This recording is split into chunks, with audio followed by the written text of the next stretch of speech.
સુરતના પાલનપુર વિસ્તારની ઘટના સામે આવી છે. સ્કૂલની બેદરકારી આવી સામે. શિક્ષણ સમિતિની પાલનપુરની શાળામાં 50 બાળકોને એલસી આપી દેવાયા છે. સુરતની સરકારી સ્કૂલની મોટી ભૂલ સામે આવી છે. સુરતના પાલનપુર વિસ્તારની ઘટના સામે આવી છે. સુરતના પાલનપુર વિસ્તારમાં સ્કૂલની બેદરકારી સામે આવી છે. શિક્ષણ સમિતિની પાલનપુરની શાળામાં 50 બાળકોને એલસી આપી દેવાયા છે.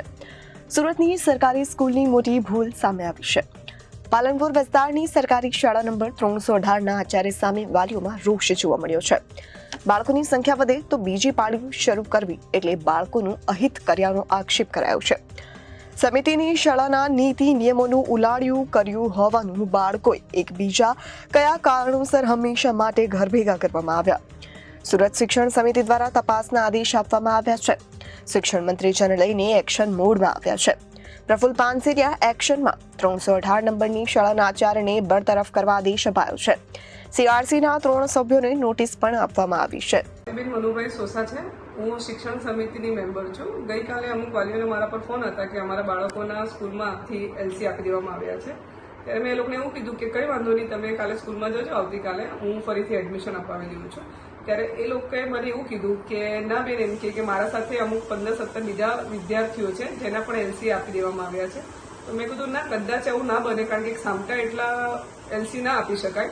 તો એવું કીધું ના, અઠવાડિયા 3-4 દિવસના ગાળામાં બધાને એલસી આપી દેવામાં આવ્યા છે. અને પછી સાંજે એ લોકો બધા ભેગા થયા હતા અને મને ત્યાં બોલાવી. એટલે હું ત્યાં ગઈ એટલે જોયું તો 25-26 બાળકો એવા હતા કે જેના કોઈ એટલું મોટું કારણ હતું નહીં, છતાં પણ એના એલસી આપી દેવામાં આવ્યા હતા.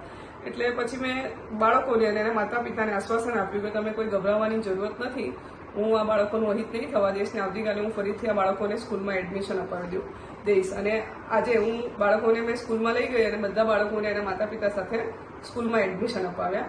અને પ્રિન્સિપલ પ્રત્યે મેં એક નોંધ મૂકી છે કે જો પ્રિન્સિપલ આમાં દોષી હોય તો એની પર કાયદેસરની કાર્યવાહી થવી જોઈએ. કારણ કે સુરત નગર પ્રાથમિક શિક્ષણ સમિતિ દ્વારા પાલનપુરમાં આવેલી શાળા નંબર 318માં આચાર્ય દ્વારા બાળકોને એલસી આપી દેવાની ઘટના સામે આવી હતી.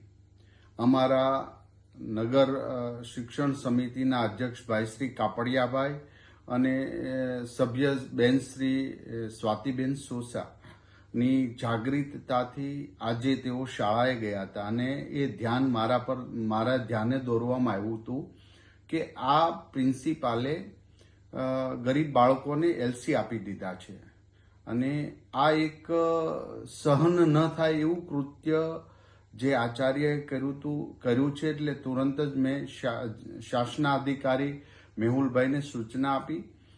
જિલ્લા શિક્ષણ સમિતિના નગર પ્રાથમિક શિક્ષણ સમિતિના અધ્યક્ષ કાપડિયાભાઈ સાથે રહીને એ આચાર્યને બરતરફ કરી દેવામાં આવ્યો છે.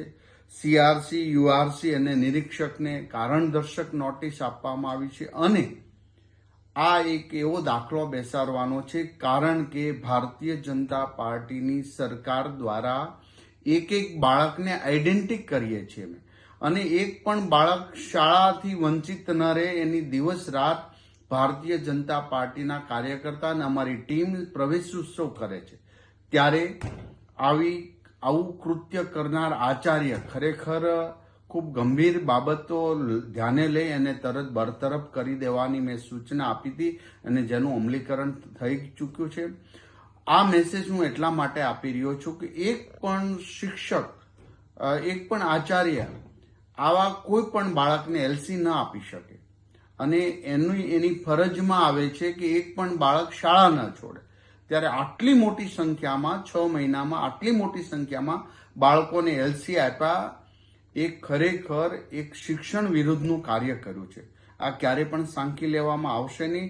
એની કમિટી બનાવવામાં આવી છે. પૂર્ણ રિપોર્ટ આવ્યા પછી કાયમિક માટે આ આચાર્યને એને પદથી દૂર કરી દેવામાં આવ્યા છે અને યુઆરસી, સીઆરસી અને નિરીક્ષકને પણ આ ધ્યાન નથી રાખવા બદલ પણ કારણદર્શક નોટિસ આપી છે. મારા નગર પ્રાથમિક શિક્ષણ સમિતિના દરેક સભ્ય સુરત શહેર માટે ખૂબ સારી કામગીરી કરી રહ્યા. મારી સુરત શહેરની અને ગુજરાતની અનેક શાળાઓ એવી છે કે જ્યાં આજે એડમિશન લેવા માટે પડાપડી થઈ રહી.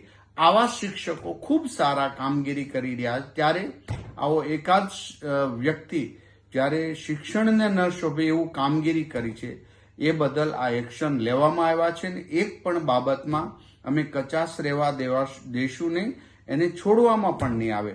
આ એક સંદેશો આપીએ છીએ જેથી કરીને સારા શિક્ષકોને પ્રોત્સાહિત મળે અને સરકાર જે કામગીરી કરવા માંગે છે ગરીબ બાળકોને શિક્ષણ આપવામાં એ પૂરેપૂરું અમે અમલીકરણ કરીશું. ફરી વખત આવું કૃત્ય કરતા 10 વાર વિચારશે, એટલા માટે જ આ કડક ડિસિઝન અમારે લેવું પડ્યું છે અને લઈને એનું અમલીકરણ અત્યારે રાત્રે કરી દેવામાં આવ્યું છે. અસ્તુ. Reporter Arvind Rathod, Janadesh news, Surat.